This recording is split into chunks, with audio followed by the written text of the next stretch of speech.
Hi, എല്ലാവർക്കും നമ്മുടെ പുതിയൊരു വീഡിയോയിലേക്ക് സ്വാഗതം. ഇന്ന് നമ്മൾ വളരെ രുചികരമായിട്ടുള്ളൊരു ചമ്മന്തിയുടെ റെസിപ്പിയാണ്. നിലക്കടല വെച്ചിട്ടാണ് നമ്മൾ ഈ ചമ്മന്തി ഉണ്ടാക്കാൻ പോകുന്നത്.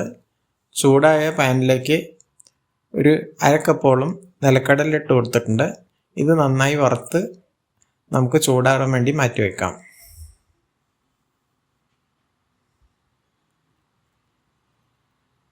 ഒരു 2-3 മിനിറ്റ് കൊണ്ട് ഇത് നന്നായി വറുത്ത് കിട്ടും.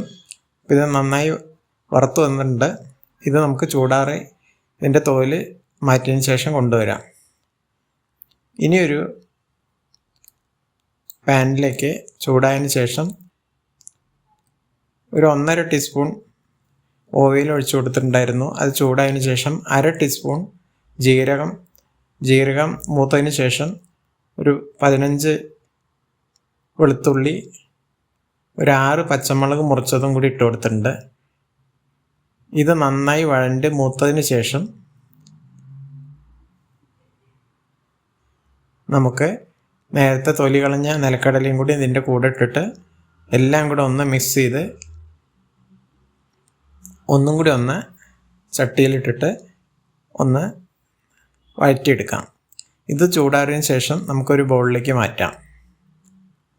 ഇനി ഇത്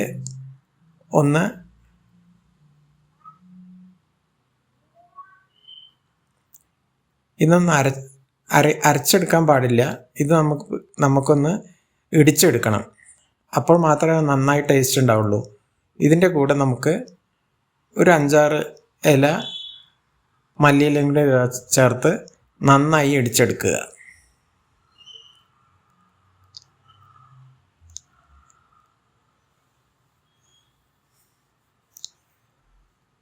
ഇപ്പോൾ ഒരു ഇത് നന്നായി ഇടിച്ചെടുത്തിട്ടുണ്ട്.